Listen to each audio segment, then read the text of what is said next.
Assalamualaikum warahmatullahi wabarakatuh. Halo semuanya, kenalin nama aku Kurniawati dengan NIM 220454 dari program studi manajemen RA3 semester 3. Di video kali ini yaitu untuk memenuhi tugas mata kuliah MK Etika dan Tanggung Jawab Bisnis dengan dosen pengampu Bapak Asep Rafiuddin SMM. Selanjutnya kita langsung aja ke materinya. Nah, sebelum kita ke presentasinya, adapun materi pembahasannya yaitu perusahaan dan pemangku kepentingan. Yang kedua, globalisasi dan etika bisnis. Yang ketiga, teori-teori etika dan relevansinya. Yang keempat, tanggung jawab sosial perusahaan dan audit kinerja sosial. Dan yang kelima, hak dan kewajiban pemilik usaha. Materi yang pertama yaitu perusahaan dan pemangku kepentingan. Stakeholder merupakan individu, sekelompok manusia, komunitas atau masyarakat, baik secara keseluruhan maupun secara parsial, yang memiliki hubungan serta kepentingan terhadap perusahaan. Individu, kelompok maupun komunitas dan masyarakat dapat dikatakan sebagai stakeholder jika memiliki kriteria seperti yang oleh Budimanta DKK 2008, yaitu mempunyai kekuasaan, legitimasi, dan kepentingan terhadap perusahaan. Kemudian dari jenis stakeholder, pihak yang berkepentingan atau stakeholder dalam perusahaan dapat terdiri dari yaitu pengusaha atau pemegang saham. Yang kedua ada para pekerja dan serikat pekerja. Yang ketiga para pengusaha atau pemasok. Yang keempat masyarakat atau konsumen. Yang kelima perusahaan dan pengguna. Dan yang keenam yaitu masyarakat sekitar. Yang terakhir pemerintah. Nah, materi yang kedua yaitu globalisasi dan etika bisnis. Etika bisnis di era globalisasi, bisnis merupakan sebuah kegiatan yang telah mengglobal.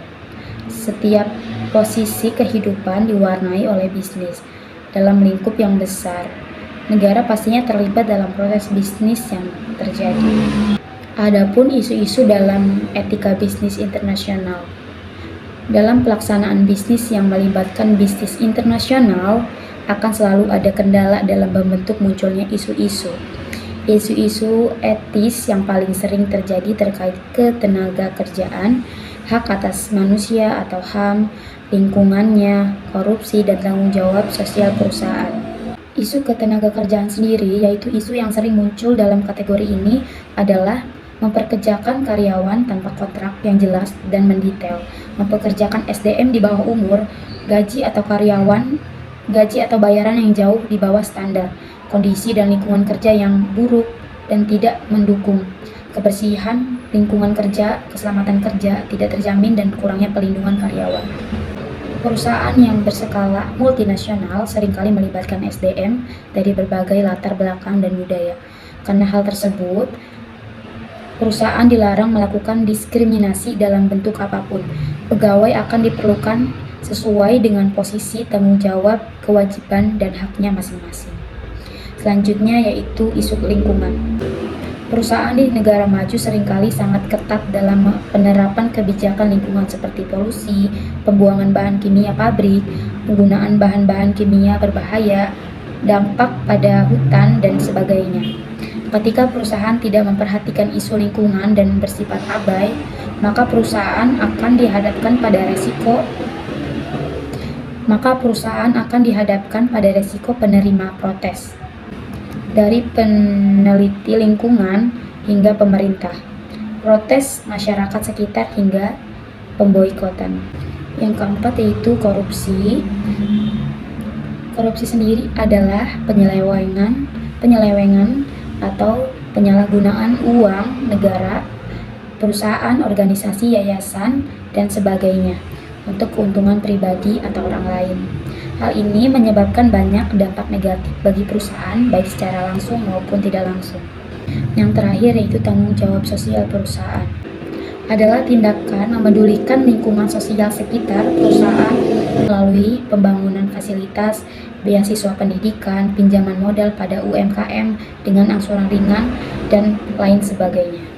Kemudian penentu perilaku dan etis dalam bisnis internasional. Perilaku etis mengacu pada tindakan dan keputusan yang selaras dengan nilai prinsip dan kode moral individu atau organisasi. Perilaku tidak etis ini di sisi lain mengacu pada tindakan dan keputusan yang melanggar nilai-nilai dan kode moral. Ada beberapa faktor yang dapat mempengaruhi perilaku dan tidak etis dalam organisasi, antara lain yaitu budaya organisasi, kepentingan, karakteristik pribadi, intensitas, intensif, dan konsekuensi, dan yang terakhir yaitu struktur dan sistem organisasi. Selain itu, ada pun dampak globalisasi terhadap bisnis.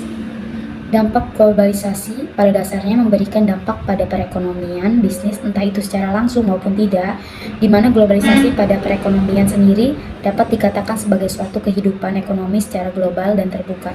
Dampak globalisasi dalam perekonomian bisnis ini memberikan dampak terhadap perekonomian suatu negara, baik secara positif maupun negatif, tergantung pada kesiapan negara tersebut dalam menghadapi peluang-peluang maupun tantangan-tantangan yang muncul dari proses tersebut. Dampak positif globalisasi terhadap bisnis yaitu mempermudah perdagangan, mudah mendapatkan modal, ketiga networking. Dan ada pun dampak negatif dari globalisasi terhadap bisnis yaitu harga, yang kedua cybercrime, dan yang ketiga keuangan yang tidak stabil. Jadi kesimpulannya yaitu etika bisnis di era globalisasi, bisnis merupakan sebuah kegiatan yang telah mengglobal. Setiap sisi kehidupan diwarnai oleh bisnis dalam lingkup yang besar.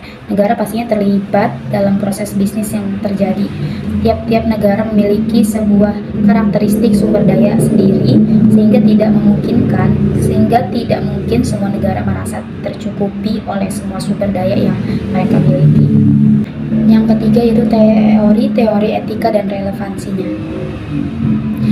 Istilah etika atau etik berasal dari bahasa Yunani yang berarti perilaku seseorang, adat istiadat atau kebiasaan, perasaan batin, watak, serta kecenderungan hati untuk melakukan suatu perbuatan. Selain itu, istilah etika juga memahami sebagai kajian tentang tingkah laku manusia, tentang apa itu baik atau buruk, benar atau salah, sengaja atau tidak. Teori sumber dari pemikiran Thomas Hobbes 1588 hingga 1679, Emile Durkheim 1858 hingga 1917, dan Max Weber 1864 hingga 1920. Teori ini menyatakan bahwa manusia itu hidup bermasyarakat, karena itu moralitas sosial menjadi landasan dalam kehidupan. Moralitas sosial perlu untuk menjamin manusia sebagai anggota masyarakat akan hidup dalam keadaan aman dan damai. Sedangkan teori relevansinya dikenalkan oleh Speber dan Wilson.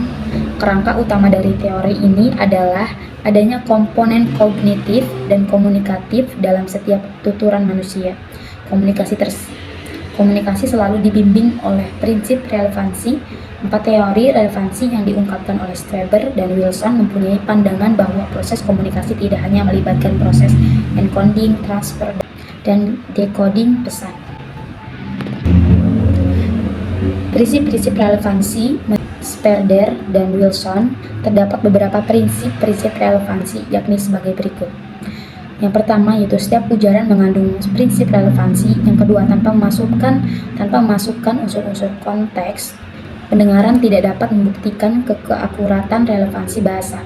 Maka dari itu, pendengar haruslah memperhatikan situasi serta latar belakang dari penutur untuk memahami kedalaman maksud dari ujaran tersebut. Yang ketiga yaitu pada suatu ujaran, struktur ujaran dapat menghasilkan dampak tersendiri sehingga dapat menimbulkan beberapa persepsi. Materi yang keempat yaitu tanggung jawab sosial perusahaan dan audit kinerja sosial. Kesadaran atas kesenjangan sosial adalah suatu keadaan tidak seimbangnya sosial yang ada di masyarakat, yang dijadikan suatu perbedaan. Masalah kesenjangan sosial adalah ketidaksesuaian antara unsur-unsur masyarakat yang membahayakan kehidupan kelompok sosial, menurut Rusmainah DKK 2021. Kesenjangan sosial seringkali dirasakan pada saat pandemi, yang mana pandemi tersebut telah melahirkan sebuah kesengsaraan yang dialami oleh sebagian besar rakyat, serta sebagian besar rakyat tersebut terjadinya adanya PHK yang membuat masyarakat atau rakyat Indonesia sengsara dikarenakan PHK terjadi secara besar-besaran. Audit sosial sendiri adalah data yang berkenaan dengan keuangan, tentunya merupakan ruang lingkup milik audit keuangan. Sedangkan audit sosial menurut Mujiono 2011 adalah audit yang menyangkut pemantauan, pengukuran prestasi perusahaan dan keterlibatannya dalam masalah-masalah sosial. Dan materi yang terakhir yaitu hak dan kewajiban pemilik usaha. Menurut Profesor Dr. Noto Negoro, pengertian hak adalah wewenang untuk melakukan suatu atau menerima sesuatu yang sudah semestinya dilakukan atau diterima secara terus-menerus oleh suatu pihak tertentu. Sedangkan pengertian kewajiban adalah beban untuk memberikan sesuatu yang semestinya dibiarkan atau diberikan oleh pihak tertentu, tidak dapat oleh pihak lain. Selain itu, ada pun beberapa hak dan kewajiban seorang pengusaha, yaitu hak atas konfidensialitas. Seorang pengusaha halnya menjaga keberhasilan perusahaan agar tetap memiliki keunggulan persaingan dibandingkan kompetitornya. Seorang pegawai yang membocorkan rahasia perusahaan dapat dijatuhi hukuman karena telah merugikan perusahaan. Yang kedua yaitu hak dan loyalitas pegawai. Seorang pengusaha berhak mendapatkan loyalitas dari pekerjaannya. Hal ini dikarenakan seorang pekerja yang khianat dan tidak amanah dapat tempatnya bekerja, dapat merugikan siapa saja yang ada di dalam lingkungan kerjanya. Yang ketiga yaitu hak untuk membuat tata tertib. Sebuah perusahaan memiliki hak untuk membuat tata tertib yang wajib ditaati oleh karyawannya yang bekerja di dalamnya. Dan dalam tata tertib ini nantinya akan berisi seperangkat aturan yang berisi ketentuan, hak, kewajiban, dan syarat yang wajib diikuti oleh setiap orang yang ada di dalamnya. Selain itu, kewajiban pengusaha di sini yaitu kewajiban memberi upah, kewajiban memberi kesempatan yang sama, kewajiban memberikan pelatihan kerja, kewajiban menetapkan waktu kerja yang manusiawi dan tidak berlebih-lebihan. Yang kelima, kewajiban memberikan fasilitas dan keselamatan kerja. Dan yang terakhir yaitu kewajiban mendengar aspirasi. Nah, itu dia presentasi yang bisa saya paparkan. Kurang lebihnya mohon maaf. Assalamualaikum warahmatullahi wabarakatuh.